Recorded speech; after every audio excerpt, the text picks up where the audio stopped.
Hey everybody, I just wanted to take a minute on this glorious eclipse day to talk about what the eclipse means.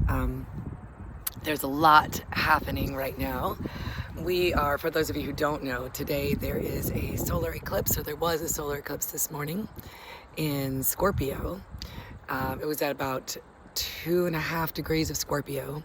It was conjunct the planet Venus, and so it's the sun, the moon, and Venus coming together in the sign of Scorpio, which is in its detriment. And what that really means for us is that any new moon eclipse is some kind of new beginning, okay? So having a new beginning with the sun and the moon in Scorpio is definitely a reclaiming of our power in some way. It's going to deal with anything scorpionic, so birth, sex, death, all the deeper psychological stuff, intimacy, how we relate to others, anything relating to sex and sexuality, power, control, the feminine, the receptive energy. So all of these things are up for review, and we're finishing up a giant cycle. So as a new beginning, when it comes to a new moon eclipse, it's always the end in the beginning and the beginning in the end, right? So there's always a large cycle. This one probably has been going on for about 7 years now. That's completing, okay? So it's a cycle within us as far as how we grow and how we deal with things and how we handle life. And any of those subjects in our life, right? Birth, sex, death, and all the deeper psychological stuff. Obviously, Scorpio is always a great time to, go to therapy, but at this point, it's more of a, okay, where have we come to in terms of our own life, ourselves, our intimacy, our story with others, and how we relate to other people, relationships, jobs, careers, movement. There's a lot of endings happening. Bigger old stuff ending, and there's also a lot of new beginnings because it's a new moon eclipse. So, new jobs, new movement, new locations, new relationships, etc. Now, the planet is conjunct Venus. Venus rules love, right? It's our desire aspect. So it shows us what we truly crave or want. So there's going to be a strong desire aspect that's up for people. And I'm sure over the last 30 days, there's also been a large clear out of energy for a lot of people too, or a lot of exposure around things that need to be dealt with. Now, when the eclipses come, I always say this is when the universe shows its cards, right? And what that means is we think we're making all the choices, right? But then the universe kind of comes in and drops us a bunch of cards. We don't live in a vacuum, and life happens, right? So even if this eclipse isn't affecting you directly, there's a good chance that it's going to affect somebody in your life directly. So it's going to affect you, whether or not it's on you, okay? And that's very important to know because this is the beginning of it, right? And it's also a fixed sign, and eclipses that happen in fixed signs tend to be delayed. So even if you're not feeling this today, you're probably going to feel it tomorrow or over the weekend or over the next couple weeks because there's actually more coming. But the fact that Venus is conjunct this eclipse is pretty important because it's saying to us, you have a new beginning in terms of your heart, okay? So you have to be really, really careful more than anything about your thoughts right now. Because everything that manifests in your life is born out of the way you think, right? So it started in your mind before it showed up in your life, okay?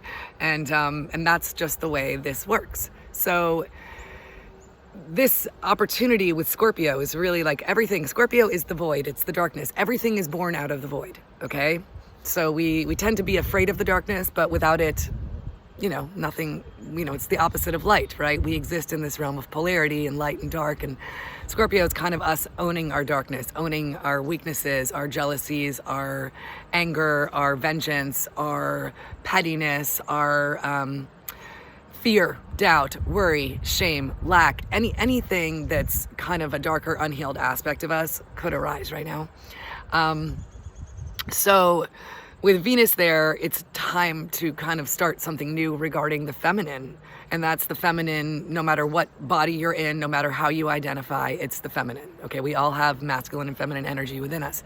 And our feminine energy is our receptive energy and how we allow ourselves to receive. So it's really a great opportunity for us to receive, to clear out the basement of our beings so that we can actually start to receive the things that we truly want.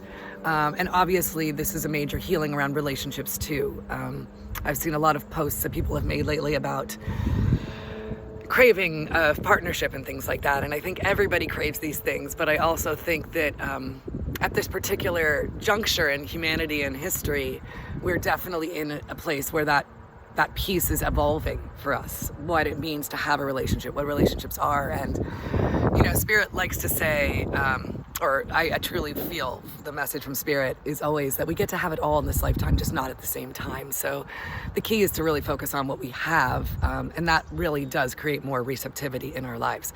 Now, we are going to have Mars retrograde. And we've all been preparing for that. It literally started August 22nd, pretty much, 21st, 22nd. It started to manifest. So everything that's been coming since the end of August, September was kind of a big storm of it. And then in October, everything's pretty much sat still.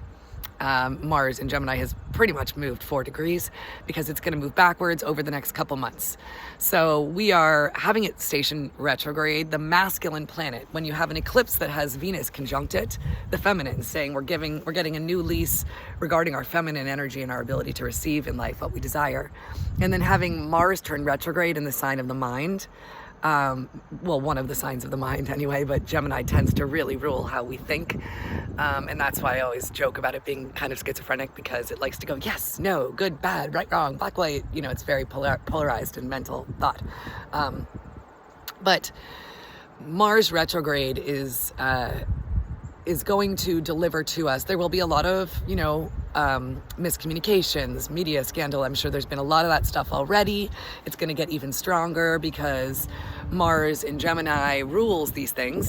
Mars is our MO. It's our mode of action. It's our active masculine force. It's how we protect ourselves. It's how we keep ourselves safe. It's our modes of operation and the things that we do and the choices that, like the way we act on our mental imaginings, right? So Venus is the mental imaginings that we put in between, Venus is our receptive. So it's when we put the mental imaginings in, they're in between us, right? And what we're trying to call to us. The masculine is what we decide and then go actually out and do.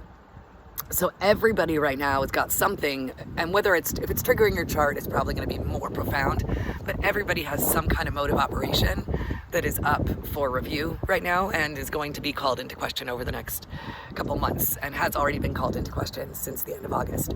So time to rethink how we, namely how we think about things, but also how we then tend to act based on our thoughts. And all of this is truly trying to bridge something for us around healing the rift between the masculine and the feminine within and around us in the world, okay? So that's going to be a big player, especially because it's happening in the middle of this eclipse season, which is when the universe kind of takes control and says, oh yeah, here's what I really want you to handle and deal with, and here's what you didn't see coming. So, and there'll be a lot of shifts because in rethinking and questioning, things we've done or choices we've made and things like that. A lot of stuff's going to come up over the next couple of months. And then there will be a full moon eclipse on the 9th in Taurus. And when we get there, I'll talk more about that. But just know for now, it's an ending around fear. It can be culminations and good things. Like if you've worked hard, it could be a reward regarding resources and hard work, and slow and steady wins the race. And but it rules like commodities, resources, earthy, the sensual, the physical body, right? So our food, Virgo tends to be more of the food, but Taurus as well. It's the earth, and we're going to see probably, I would imagine over the next couple months, there'll be definitely some earth changes too, because Taurus and Scorpio tend to bring those, and the next eclipse will be conjunct Uranus, which is lightning change and transformation. So there's definitely bound to be some crazy earth changes as well. But I wanted to give you guys, I know I've been talking for 10 minutes, so I'm going to post this, but I just wanted to give you guys a little heads up. If you like this, let me know. And if you stayed through the end, let me know. And I'll do more astrology posts because I'd love to take some time to write some soon. But, you know, life happens and we all have a lot on our plates. So sending you guys lots of love and the biggest kisses, and wishing you a fabulous eclipse today, and a Mars retrograde on the 30th as we roll into the full moon eclipse on the 9th of November. And this will be a very fated time. So just know that the best thing you can possibly do is pay attention to everything that occurs and not try to judge it or take any of it personally, because we're all in this together and it's just a school where we learn. Okay? Mwah. Lots of love.